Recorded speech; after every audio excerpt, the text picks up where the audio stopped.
Hey guys, today I'm going to be unboxing the HG Universal Century Hy-Gogg.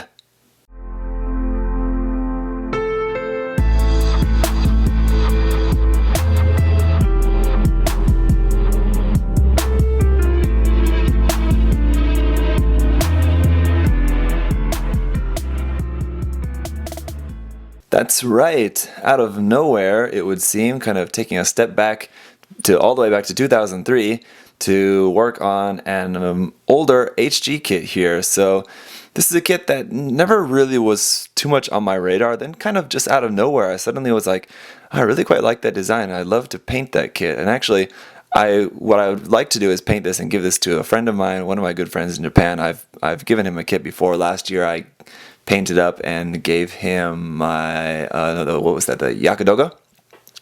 I want to do another kit to paint and give to him, and so gonna work on this. Hopefully gonna be working on this very soon. I will just do an out-of-box review for it for you guys, so you'll be able to see that coming up next, but then there will be some sort of work in progress video for this as well. I'm, like I said, hopefully gonna be able to work on this sooner than later, but you know, time will tell. We'll see how much time I can make for it. So yeah, like I said, from 2003, so definitely an older kit, but still does look like a really nice kit. So here on the side of the box, we can see, if I can switch up my focus here, it's number 37 in the HGUC line, so going way back now, as we're almost up to 200 at the moment. Here on the bottom of the box, we can see we've just got a front and back view there of what the kit is going to look like, all painted up. Then we've just got some information here. We can see it in its like sort of swimming mode. I guess that would be like high-speed underwater mode. I don't know exactly what that's called. Here it is in Japanese, if I could read that. But I don't know that kanji. There's just a bit about the gimmicks. It does have the hand missile, and then this sort of hand missile unit is what it's called. Just sort of container for the hands, basically, and then a bit about just the kind of detail of the torso there. So I'm guessing that's going to be, that marking is just going to be included as a possible sticker. I'm not sure, just like a foil sticker. We'll see. And then 1,200 yen for the price of this, so relatively cheap kit. Pretty simple, I think. I'm just wondering really how bad the seams are going to be on this kit. We'll have to wait and see. Here we can see in the first bag, got a very bright orange. So out of box, it's going to be super duper bright orange on that. There's some clear there, and then there's our stickers. Was not expecting a clear piece. Inside the second bag, we've got some gray parts inside the arms. Looks like there's some of our larger blue armor parts. And the third bag is our polycaps and the rest of our blue armor parts. And luckily, from what I can see so far, not going to have seam lines on the arm parts, which is good. Didn't want to have to do like 15 arm pieces removing seams on there, so that's a relief. Here in the manual, you can see HGUC style standard manual here, just nice painted reference photo there on the front, name on the top, and then some of the like spec information here on the side. All looking really cool. Beam cannon, abdominal machine gun there in the abdomen there. Torpedo, vice claw, hand missile unit. Yes, yes indeed. So HG Universal Century on the back. Again, some of the same photos here. Action, detail, rear view, cruising mode, that's what they're calling it. Okay, and then color guide there at the bottom. I will not be using this color guide. Pretty much just going totally different, not blue at all. Inside here, then there's a bit about the thruster unit, kind of backpack unit for it. It's an optional thing. You can use it if you want.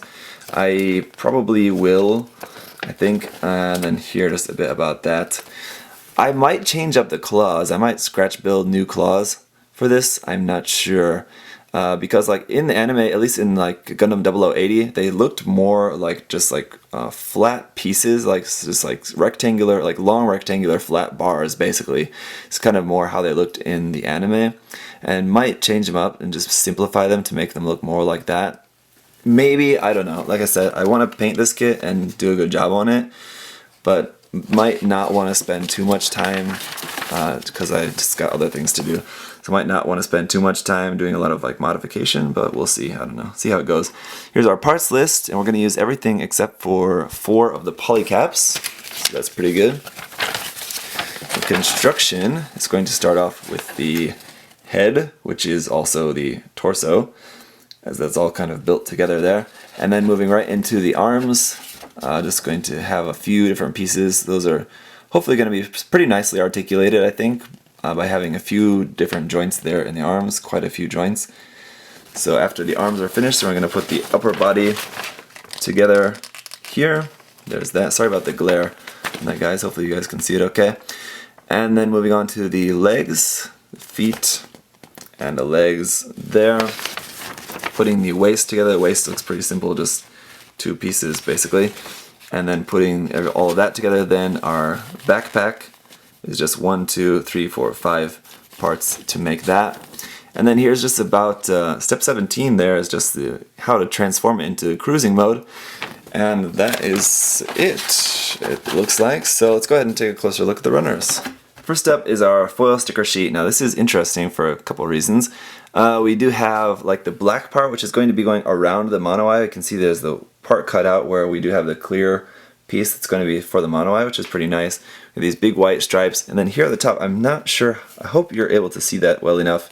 This is actually numbers. Those are there in white. We got 1, 1, 2, 2, 3, 3, and then 6 little like square periods there that we can use to make some numbers if you want to give like a specific number to your kit. Now of course using water slide decals will probably work better than these foil stickers, but it's cool they give you these in foil stickers as well. Then quite a lot of these small red ones there, I believe those are probably just going in a bunch of the verniers around on the mobile suit. And then there is our rank marking there as well, so yeah, cool that we have that in foil sticker form here. PC 1, 2, 3 here for our polycaps, what used to be a pretty standard polycap runner for high grade kits. Here we have runner A, and this kit is showing its age in a few different ways, as most kits these days, especially high grade kits, are not having the A runner multicolored anymore. It's definitely something that Bandai is getting away from more and more recently. Other thing is that the A marking is not cut out as it is on most runners now. The letter marking is now cut out. Before it's just printed on there like the name. So here we've got a bunch of orange, and as I said before, it's really, really bright fluorescent orange there. Some like really darks, really dark gray, almost black there on the top. One clear pink piece there for the mono eye, and then some gray parts there for some thrusters, looks like, and other kind of mechanical parts. These runners are going to be marked as 1/144 scale HGUC Hy-Gogg. Runner B is just the majority of our large blue parts there in that light blue color for the arms, legs, shoulders, body, all of that. Runner C is the rest of our blue parts here. And again, like I said, I'm very glad that these parts here for the arms are just one piece rather than like sandwiched parts. I was really worried that those are going to be each one of those parts I was going to have to remove a seam line on. Not the worst thing in the world, but I'm really glad that I don't have to do that. So that's a relief. And then finally runner D is just in a sort of little bit light gray. It's kind of neutralish standard gray color, but it's definitely, it seems to be a little bit lighter. Anyway, this is just some of the mechanical parts here. We can see the parts for inside the arm are going to have some seams on those, but hopefully that's either mostly hidden or not too difficult to remove, or I might just not even remove them at all. Just depending on how visible those parts are, it's hard to tell now from the photos. I'll have to see once I've got the kit snapped up together. Another interesting thing about this D runner is that this is ABS, so the rest of the kit is just regular polystyrene. D runner is molded in ABS plastic for anyone who's interested. So that's it for unboxing this Hy-Gogg. I'm very excited to work on this, and like I said, it's very, very sudden that I just suddenly got really super interested in this kit, so I just ordered one straight away. And I'm very much looking forward to working on this, as much as I have many other things to do, other projects that need to be finished, other projects that need to be started. I might put other stuff on hold so that I can paint this kit sooner than later while I'm still very excited about it. So thank you guys for watching. I'll have a review for this coming up next, so if you do have any other questions or comments, leave those down below. And otherwise, I'll see you guys next time. Thanks, bye bye.